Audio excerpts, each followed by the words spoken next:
this is not squatter lords and slum lords, and this is not the average Joe. This is from top to bottom in the society, and this involve officials. We have a file in the police service where I am saying to the Commissioner of Police that a permanent secretary in the ministry worked with a senior person in state lands to grant to 5 relatives of the permanent secretary state land. Mm-hmm. It involves 7 lots of land with a value of at least $5 million.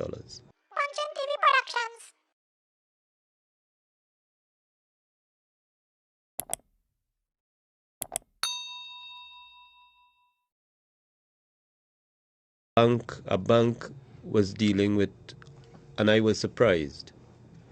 And this is a matter involving land in Wallerfield.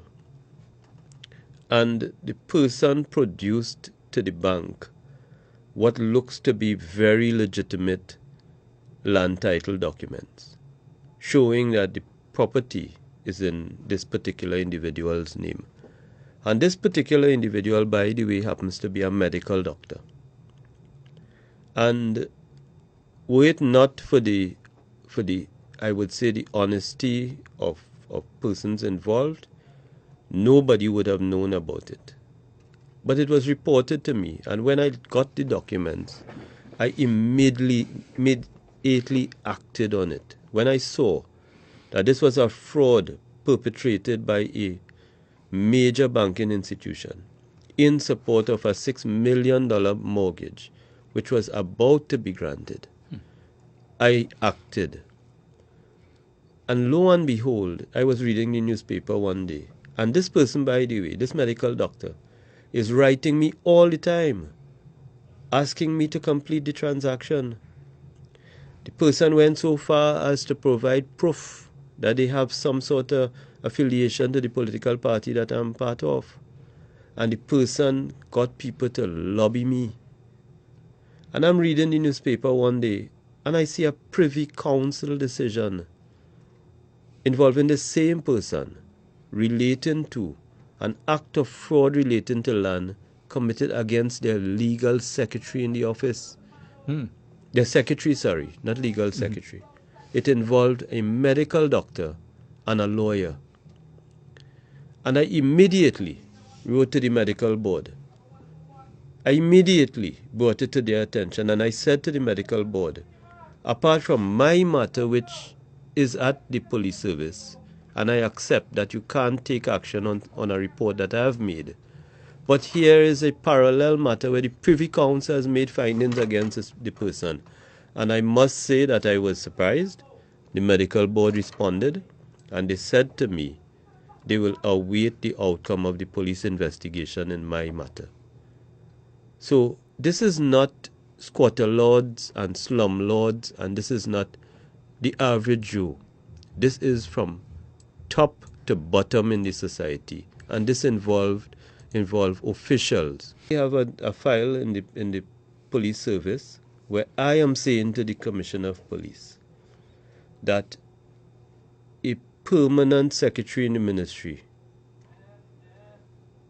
worked with a senior person in state lands to grant to 5 relatives of the permanent secretary state land.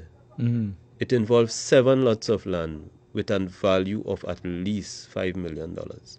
That is a file I'm not talking about daily paid. I have matters involving, I'm talking about a minister having to write to the Commissioner of Police and to the Prime Minister saying that I have evidence, and here it is, that a permanent secretary, the person responsible for the administration of a ministry, worked with the most senior person responsible for state lands. And the end result is that 5 relatives of the permanent secretary have documents in their name relating to state land. 5 of them.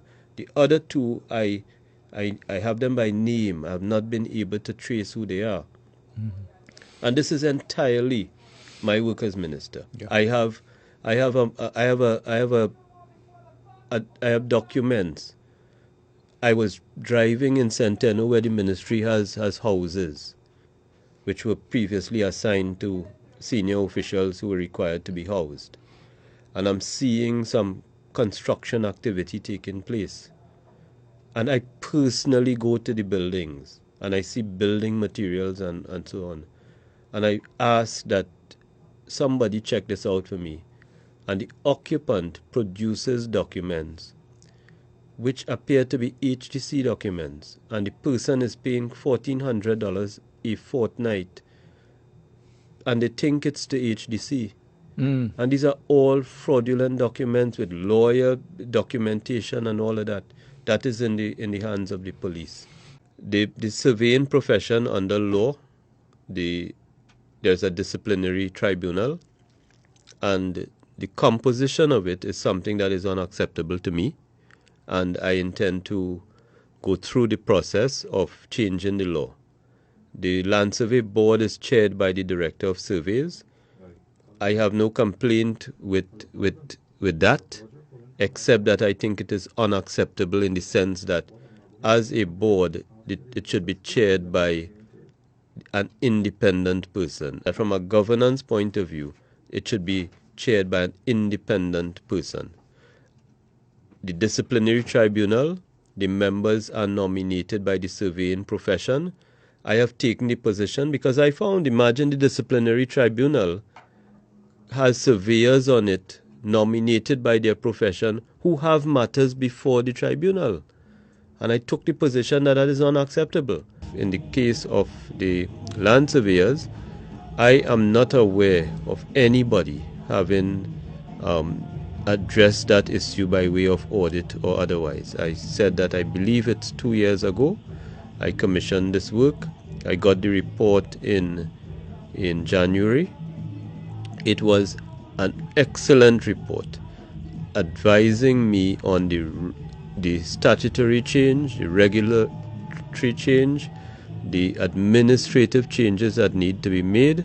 It was a draft report. I asked the PS immediately to write the Minister of Finance to say, have the report finalized, and the Honorable Minister of Finance, we've spoken, and he's the one to take the report to Cabinet. And when that report goes to Cabinet, if it is approved, I intend to implement the changes. And I've said that the changes will involve the way in which the Land Survey Board is composed, the way in which the disciplinary committee is composed, and the way in which this matter of private practice by state-employed land surveyors is dealt with.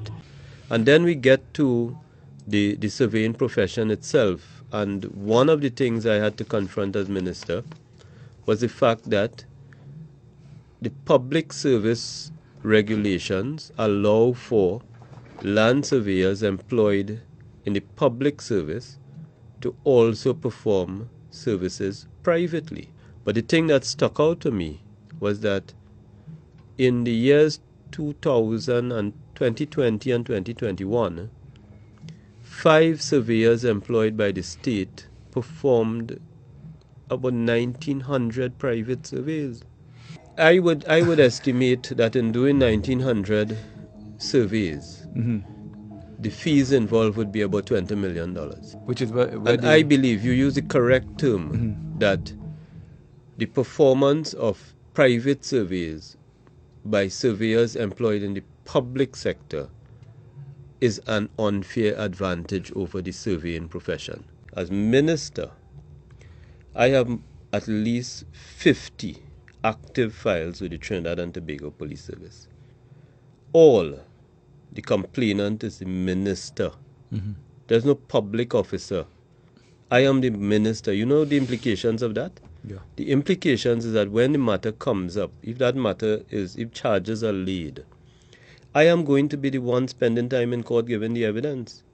The statements have been given by me.